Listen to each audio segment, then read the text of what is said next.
오늘 말씀드릴 게 이제 그 선박 해양 이런 분야에서 사이버 시큐리티를 우리가 어떻게 이해해야 될 거냐, 이렇게 사이버 시큐리티를 어떻게 도입할 거냐 이런 것들에 대해서 이제 말씀을 드릴 건데요. 근데 아직 선박이나 해양 쪽에서는 사이버 시큐리티가 아직은 이제 시작 단계 정도로 보여지기 때문에 오히려 선박에서 이제 이렇게 사이버 뭐 보안을 해야 하는 게 좋겠다라는 것보다는 오히려 이제 자동차 쪽이 자율주행 자동차, 뭐 커넥티드카 이런 것들이 발전하면서 마스크를 벗고 하는 게 좋겠네요. 네, 감사합니다.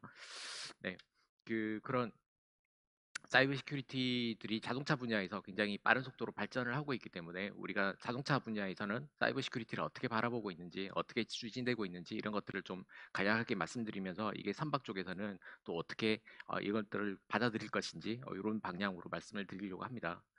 네, 저희 회사 소개를 간단히 좀 말씀드리면 저희는 이제 펜타시큐리티라는 회사고요. 97년에 설립돼서 올해 23년 차가 되는 정보 보안 쪽을 전문으로 하고 있는 회사입니다.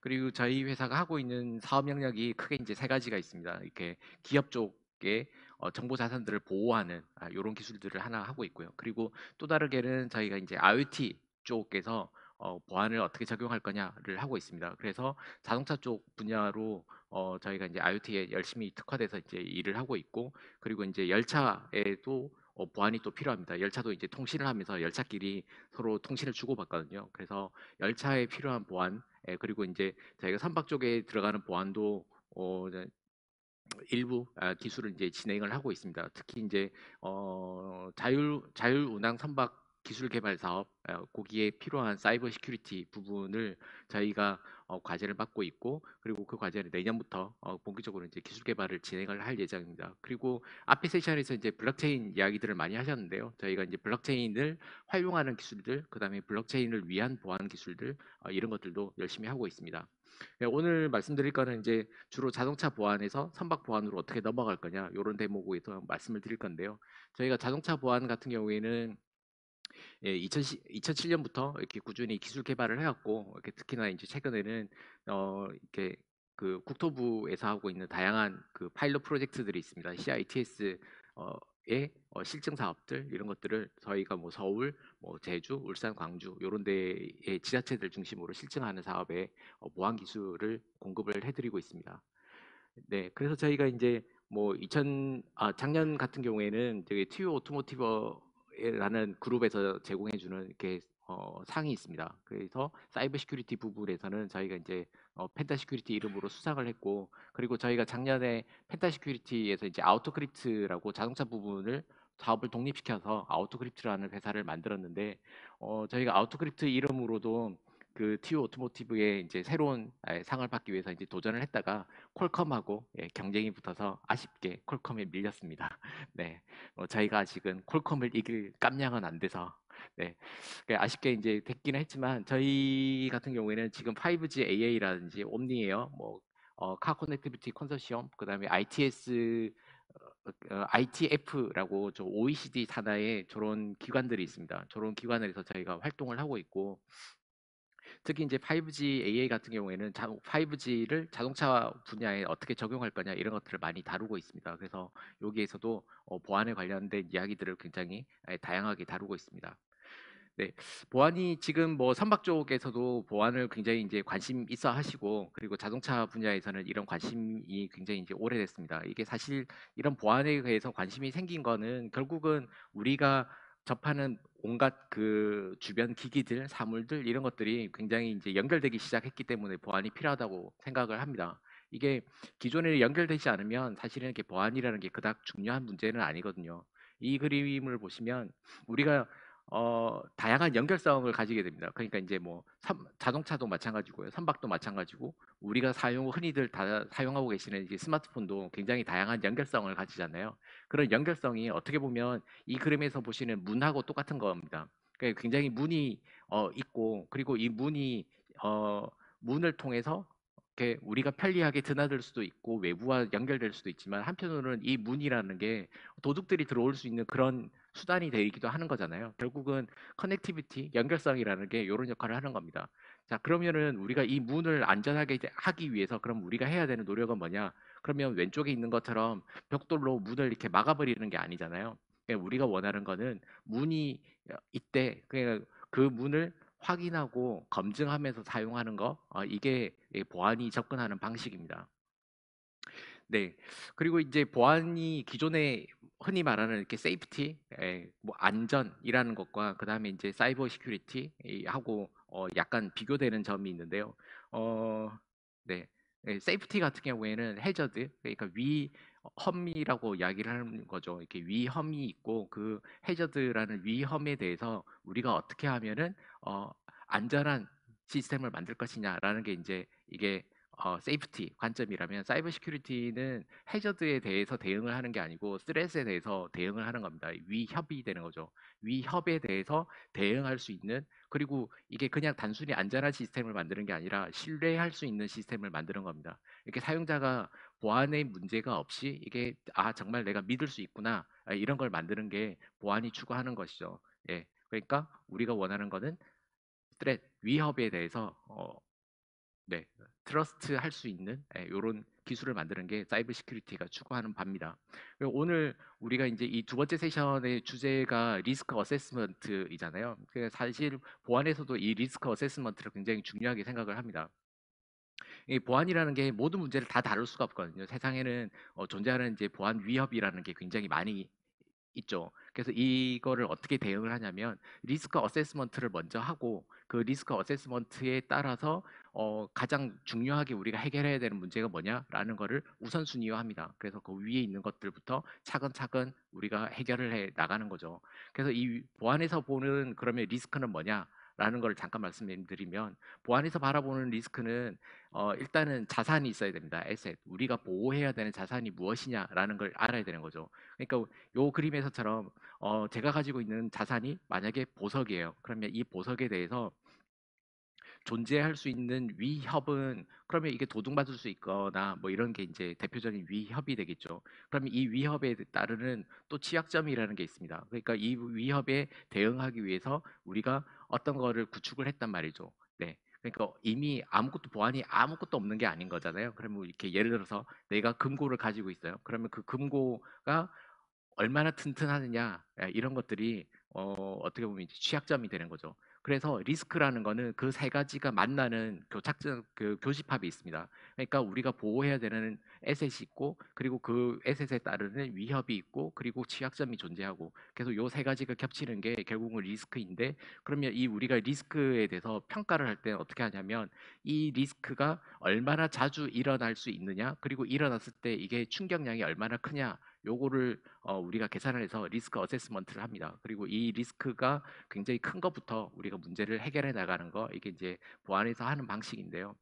자동차 같은 경우에는 이 다양한 커넥티비티 때문에 일시기부터 여러 가지 보안의 기술에 대해서 이제 고민을 많이 했습니다. 그리고 자동차 같은 경우에는 선박하고는 조금 다르게 자동차가 굉장히 많은 네트워크 연결성, 이런 것들을 가지게 됩니다. 그러니까 이제 대표적인 게 자동차가 자동차하고 연결되는 V2B가 있고요. 그리고 자동차가 도로하고 소통하는 V2I도 있고요. 그리고 보행자들하고 소통을 하는 그런 V2P 모델도 있습니다.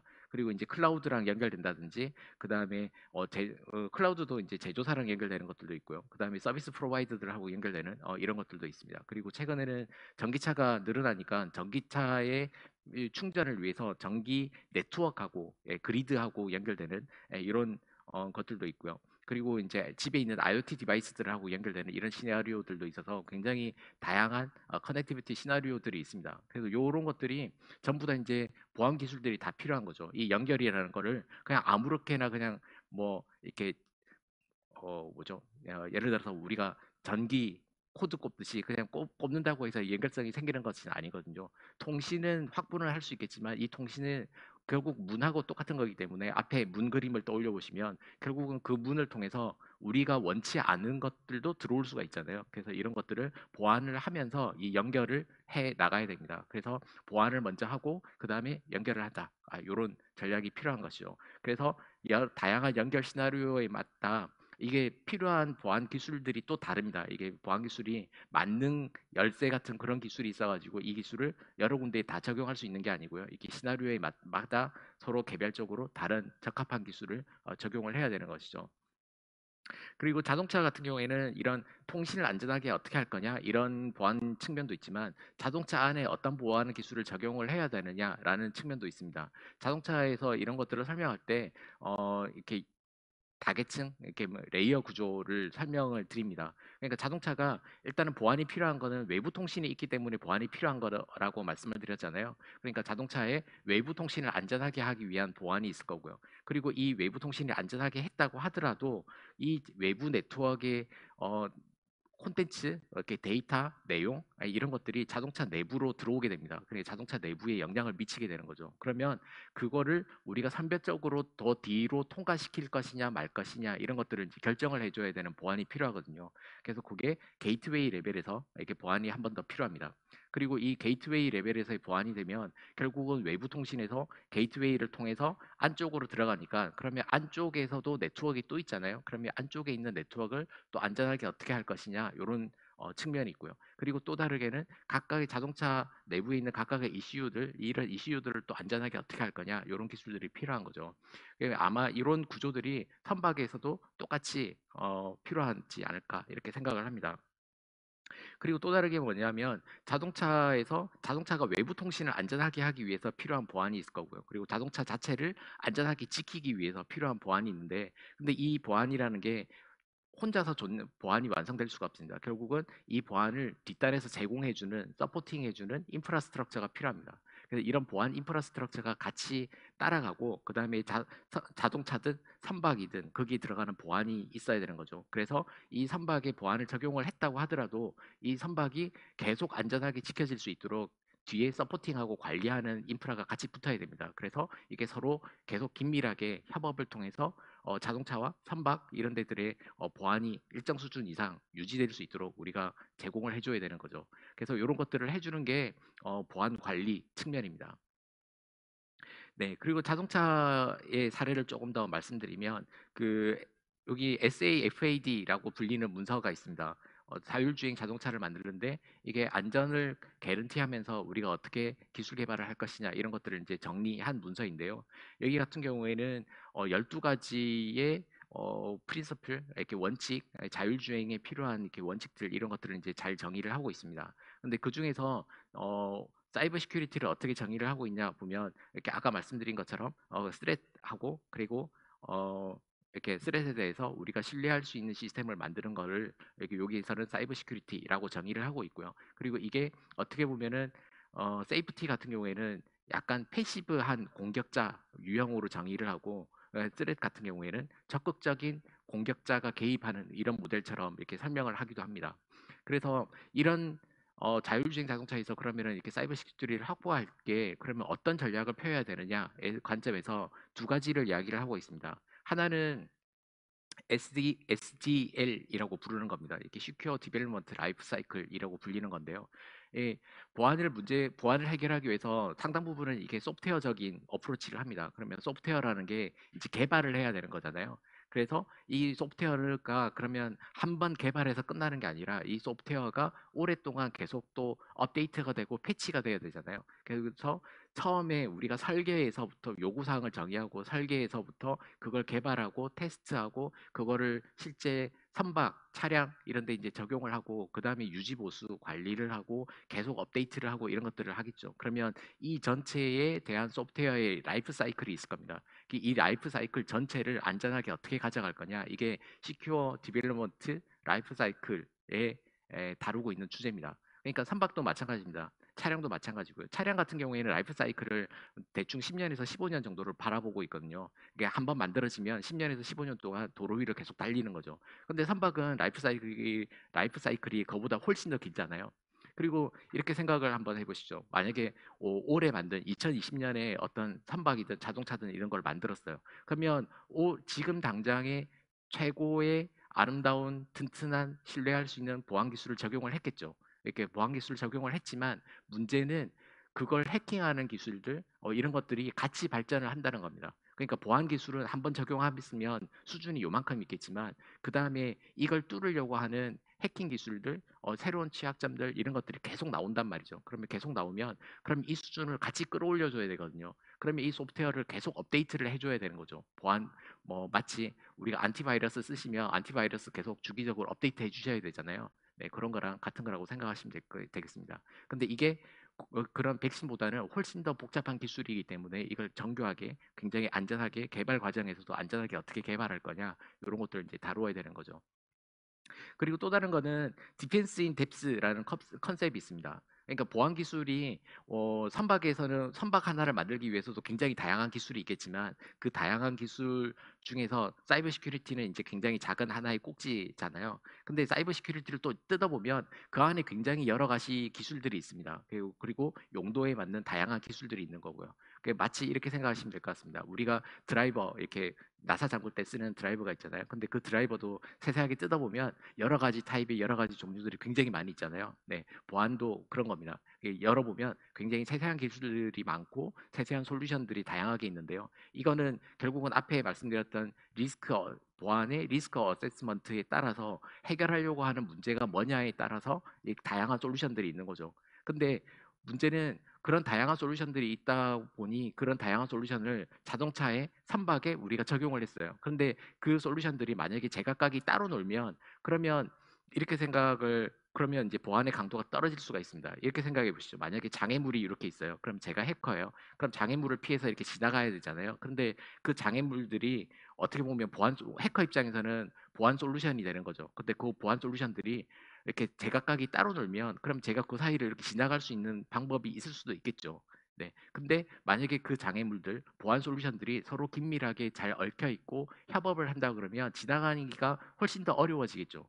결국은 보안이라는 거는 그런 공격자들, 해커들 이런 사람들이 얼마나 더 괴롭게 하느냐, 이렇게 뚫는데 비용과 시간을 많이 써야 되도록 만들느냐 이런 데 있거든요. 그러니까 아까 보석 그림 생각하시죠? 그러니까 그 금고가 만약에 보석이 1억짜리인데 그걸 훔치는데 만약에 도둑의 비용이 2억이 든다 그러면 그걸 훔치려 하지는 않겠죠. 예, 보안의 접근법이 결국은 그런 방식입니다. 선박 같은 경우에도 우리가 이제 조금 더 생각을 해보면 선박도 이제 다양한 커넥티비티가 있는 것 같습니다. 선박도 선박하고 선박끼리 통신을 하는 게 있을 거고요. 선박이 지상하고 통신하는 게 있을 테고 선박이 운항 중에도 굉장히 원거리에 있는 선사하고 통신을 한다든지 이런 이제 모델들이 굉장히 많이 있을 텐데 그러면 요 각각의 통신들에 대해서 우리가 이제 보안을 입혀줘야 됩니다.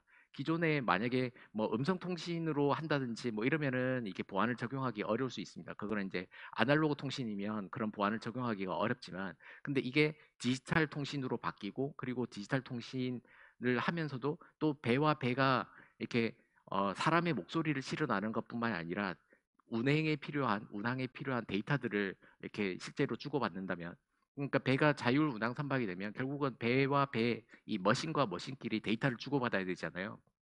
그래야 내가 이쪽으로 가니 아니면 저쪽으로 할 건지 이런 것들을 서로 소통해야 될 테니까. 그러면 그런 데이터들이 오고 할 때 우리가 보안을 어떻게 적용할 거냐 이런 문제들이 굉장히 필요해집니다. 그리고 이게 선박과 선박끼리 통신하는 거랑 그다음에 선박이 원거리에 있는 클라우드 통해서 선사랑 연결되는 이런 통신이 또 다른 통신이고 그리고 왔다 갔다 해야 되는 데이터의 내용과 성격이 다르기 때문에 여기에는 또 다른 종류의 서로 다른 종류의 이제 보안들이 적용이 되어야 되는 거죠. 그래서 이런 것들이 적용이 돼야 될 거고 그리고 자동차 같은 경우에 아까 제가 동그라미 4개 그려져 있고 이게 자동차의 외부 네트워크, 게이트웨이, 그다음에 내부 네트워크, 그다음에 각각의 자동차에 있는 부품들까지 이렇게 뭐 여러 계층의 보안이 필요하다라고 말씀을 드렸잖아요. 선박도 마찬가지인 것 같습니다. 선박도 외부 인터페이스, 이렇게 외부 통신을 안전하게 하고 그 다음에 선박에 또 게이트웨이가 있으니 이렇게 선박 게이트웨이 레벨에서의 보안이 필요할 거고요. 그리고 선박의 게이트웨이의 보안을 통과하면 그러면 선박에 또 내부 네트워크 있지 않습니까? 선박의 내부 네트워크를 또 안전하게 어떻게 할 거냐? 그 다음에 또 다르게는 선박 안에 있는 그 각각의 운항 시스템들이 있을 테니 그 운항 시스템들을 또 안전하게 하는 거 이런 것들이 돼야 될 거고요. 그리고 이게 이제 자동차하고는 조금 다르게 선박은 또 IoT 센서들 이런 것들도 굉장히 많이 노출되어 있는 상태에서 사용하시기 때문에 그런 것들에 대한 보안을 또 어떻게 할 거냐 이런 것들이 멀티 레이어 구조로 이렇게 필요할 것 같습니다. 네. 그리고 이제 자동차 사례로 말씀드릴 때도 이게 보안을 한번 적용했다고 해서 끝나는 게 아니라 그 보안을 안전하게 계속 관리를 해야 되고 그걸 원격에서 이렇게 우리가 서포팅하는 인프라가 필요하다 이런 말씀을 드렸잖아요. 그래서 이런 것들을 또 하려고 그러면 결국은 보안을 관리해주는 인프라가 필요하기 때문에 이런 것들이 계속 맞물려서 선박이 라이프 사이클 이게 뭐 20년, 30년, 40년 이렇게 가더라도 배가 안전하게 운행될 수 있도록 그 보안 수준을 계속 유지하는 것 이런 것들을 하기 위한 노력들 이런 것들이 필요합니다. 네, 오늘 제가 말씀드릴 거는 여기까지이고요. 혹시 질문이 있으시면 네, 말씀드리겠습니다.